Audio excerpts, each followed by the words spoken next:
그래서 순수하게 비개인적인 이상들을 두고 갈등이 생길 경우에는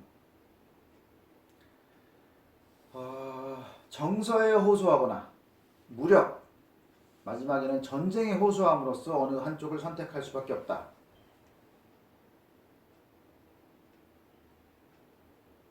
그러니까 개인적이 아니고 뭔가 전체적인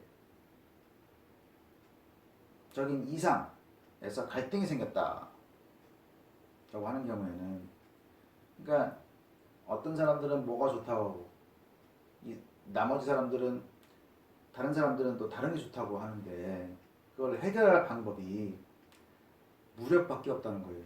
뭐가 맞는지를 누가 결정하느냐 이거지. 그렇죠? 결국에는 무력을 선택할 수밖에 없다.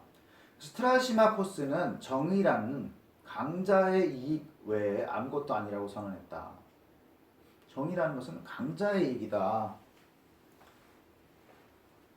뭐가 맞는지를 누가 정하냐는 거죠. 강자가 정해서 그것을 법으로 만들고 시행한다 이런 거죠. 플라톤의 이상론. 철학자는 무엇을 하는 사람이냐? 아름다운 사물을 사랑하는 사람은 의견을 가질 뿐이다. 근데 철학자는 아름다움 자체를 사랑하고 지식을 가진다. 그러니까 아름다운 사물을 사랑하는 사람은 의견을 갖는 것이고 아름다움 자체를 사랑하는 사람은 지식을 갖는 것이다. 개별 사물은 언제나 반대되는 성질을 갖는다. 그래서 아름다운 사물은 어떤 점에서는 추하고 정의로운 이는 어떤 점에서는 정의롭지 못하다. 그렇기 때문에 개별 사물, 개별 대상은 지식의 대상이 아니다. 감각할 수 있는 개별 대상은 지식이 아니고 의견의 대상이다 이거예요. 그러니까 우리는 그 개별 사물에 대한 에 대해서 아는 것이 별로 의미가 없다는 거죠. 이상론의 논리적인 부분하고 형이상학적인 부분이 있어요. 이상론. 논리적인 부분은 일반 명사의 의미와 관계가 있다. 이게 무슨 말이냐? 고양이라는 낱말은 개별 고양이와 다른 보편 고양이에 해당하는 어떤 것을 의미한다. 자, 고양이란 말이 가리키는 게 뭐예요? 어떤 특정한 고양이를 가리키는 게 아니죠. 요것도 고양이, 저것도 고양이. 그래서 이 고양이라는 낱말은 하나의 특정한 고양이를 가리키는 게 아니라 어떤 보편 고양이를 의미하는 것이다. 어떻게 보면 고양이의 어떤 속성을 의미하는 것이겠죠. 그래서 보편 고양이는 공간과 시간을 차지하지 않고 영원한 존재다. 그러니까 어떻게 보면 보편 고양이라는 것은 고양이라는 아이디어예요. 고양이라는 우리의 개념. 그리고 이상론의 형이상학적인 부분이 있는데 이것은 뭐냐? 고양이라는 낱말이 특정한 이상적 고양이다 이거죠. 이상적 고양이. 그리고 신이 창조한 유일한 고양이다 이거죠.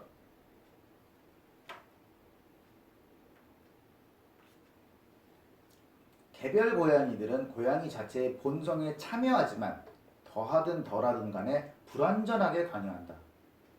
개별 고양이들은 고양이라는 그 생각, 개념에 어느 정도 그런 속성을 갖고 있지만 완벽하게 그 속성을 갖고 있지는 않다. 개별 존재는 다 불완전하다는 현실이지만 개별 고양이는 현상이다. 여기서 우리가 현실이라는 말을 잘 봐요. 이게 한국말로 번역을 해서 현실이지 사실은 현실보다는 진짜라고 생각하면 진짜. 그래서 그 이상적인 고양이는 진짜 고양이예요. 근데 개별 고양이들은 그냥 우리 눈에 보이긴 하는데 약간 진짜가 아니라 헛것이라는 거죠. 침대는 여럿이지만 침대의 이상이나 형상은 하나만 존재한다. 그러니까 침대가 이런 침대도 있고 저런 침대도 있는데 이상적인 침대는 딱 하나라는 거죠. 그리고 신이 창조한 침대는 그거 하나밖에 없다는 거예요. 그래서 다양한 개별 침대들은 현실적으로 존재하지 않는다. 이 현실이란 말이 아까 뭐라 그랬어요?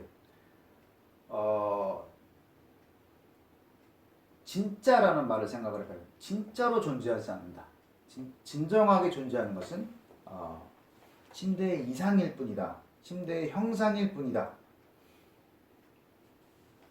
개별 침대들은 신이 만든 현실적으로 존재하는 하나의 침대, 그 이상의 복사물들일 뿐이다. 그러니까 진짜 침대가 아니라 복사물. 동굴의 비유가 있는데 철학을 모르는 사람은 앞만 보도록 사슬에 묶인 채 뒤쪽에서 모닥불이 비쳐서 앞에 가로놓인 벽에 그림자가 생기는 동굴 속에 갇힌 죄수에 비유된다. 이게 무슨 말이냐? 철학자들이, 아니, 그러니까 사람들이 묶여가지고 앞만 볼 수가 있어요. 그리고 뒤에서 모닥불이 비쳐. 그러면 앞에 있는 그 벽에 그 그림자가 비치는데 그 죄수들은 이 그림자만 보고 판별을 한다 이거죠. 사실 진짜 물체는 뒤에 있는 거예요. 그래서 근데 그 진짜 뒤에 있는 진짜 물체를 평생 볼 수가 없고 모닥불이 비쳐가지고 벽에 만든 그림자만 보고서 그걸 판단한다. 이게 동굴의 비유예요. 자, 보면은 그 플라톤의 사상은 플라톤이 이제 소크라테스의 어떤 대화록 같은 거를 쓰면서 거기서 이제 드러나는 거죠. 그러니까 본인이 자기 생각을 직접 쓰는 그런 게 아니라 소크라테스가 했던 대화라든지 그런 기록들을 통해서 그 본인의 사상이 플라톤의 사상이 거기에 드러난다. 이런 형식을 취하고 있다. 그래서 파이돈 요 것의 내용은 그 소크라테스가 죽기 전에 나눈 대화로 이루어져 있다. 그래서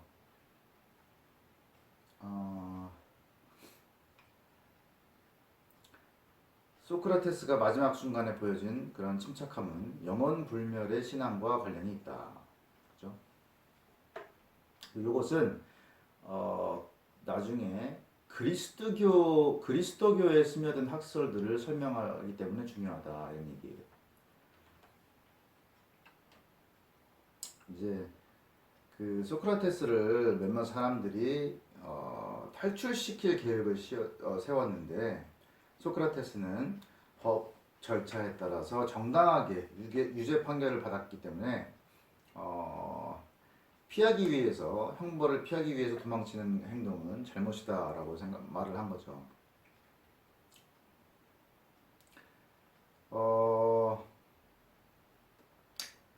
철학 정신을 갖춘 사람이라면은 죽음을 두려워하지 않는다.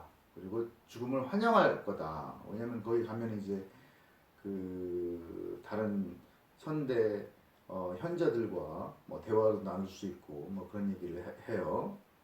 그렇지만은 스스로 목숨을 끊지 않는 까닭은 그것은 법에 어긋나기 때문이다.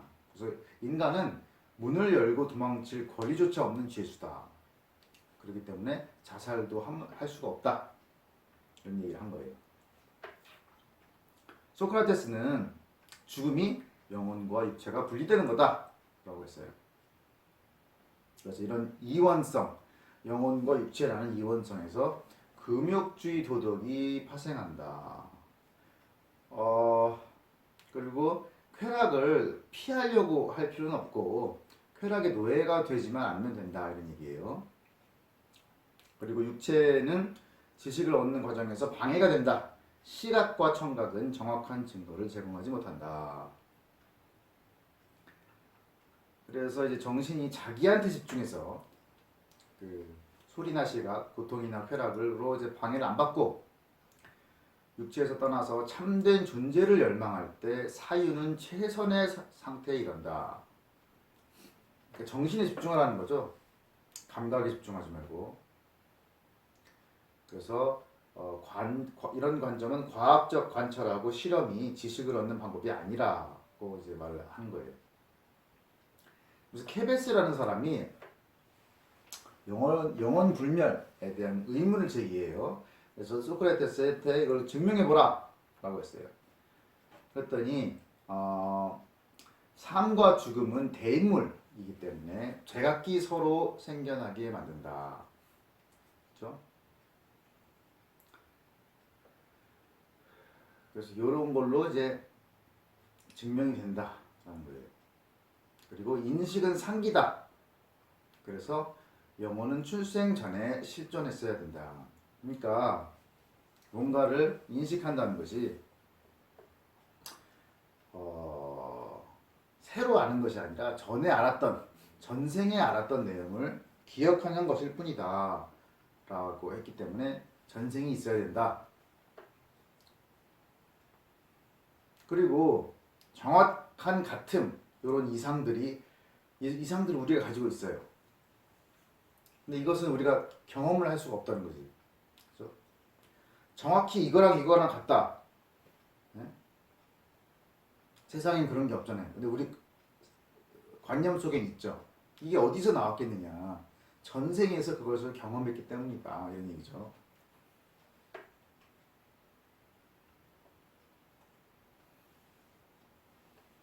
근데 이제 인식이 상기다라는 것은 선험적 지식에만 해당이 되는 거예요. 그래서 논리학, 수학 이런 것은 경험하지 않아도 알 수 있지만 다른 지식은 안 그렇다는 거죠. 그래서 상기설로서 케베스는 이제 영혼이 태어나기 전에 존재했다는 점이 밝혀졌다. 근데 죽은 다음에도 생존할 것이라는 점을 또 증명해야 된다라고 했어요. 소크라테스가 또 그 대립물의 작용, 생명이 죽음을 낳는 만큼 죽음도 생명을 낳아야 된다. 이런 거에서 증명이 된다. 이렇게 얘기를 한 거예요.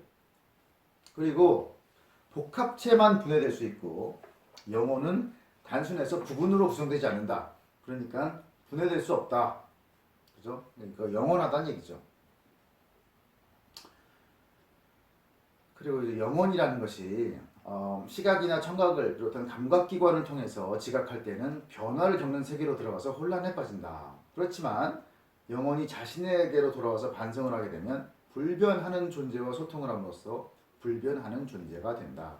그래서 영혼은 불멸한다. 이런 얘기를 한 거예요. 자, 그러면 이제 플라톤의 우주론에 대해서 티마이오스가 중세 소유럽에 알려진 유일한 대화편이다. 무슨 유일한 대화편이냐면 플라톤의 우주론이 등장한다 하는 대화편. 단순하고 어리석어 보이는 주장들이 많이 들어있는데 역사에 영향을 많이 미쳤기 때문에 중요한 그런 기록이에요. 그래서 티마이오스에서는 소크라테스가 초기 대화편, 다른 대화편에서 차지한 지위를 피타고라스가 이어받는다. 그렇죠? 수가 세계를 설명하는 원리라는 피타고라스 학파의 학설이 그 안에 들어있다는 거예요. 티마이오스가 피타고라스 학파 출신인데 인간 창조에 이르기까지 세상의 역사를 말해요. 신은 영원한 존재의 원형에 따라 세계를 만든다. 근데 이제 눈에 보이는 세계가 쉬지도 않고 규칙도 질서도 없이 운동한다는 사실을 발견하고 무질서한 세계를 질서 있는 세계로 만든다. 신이 그랬다는 거예요. 그래서 플라톤의 신은 유대교나 그리스도교의 신과 달리 무에서 세계를 창조하지 않았다. 이전에 존재하던 물질을 재배열한 것뿐이다.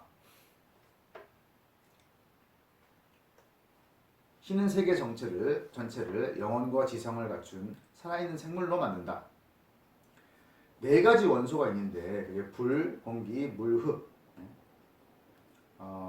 연필의 관계를 맺고 있어요. 그래서 물과 공기의 비가 공기와 물의 비와 같고 또 물과 흙의 비와 같다. 그리고 물질계를 구성하는 참된 요소가 뭐냐? 정사각형의 절반인 직각삼각형, 그리고 이등변 삼각형의 절반인 직각삼각형이다. 이런 얘기를 했어요.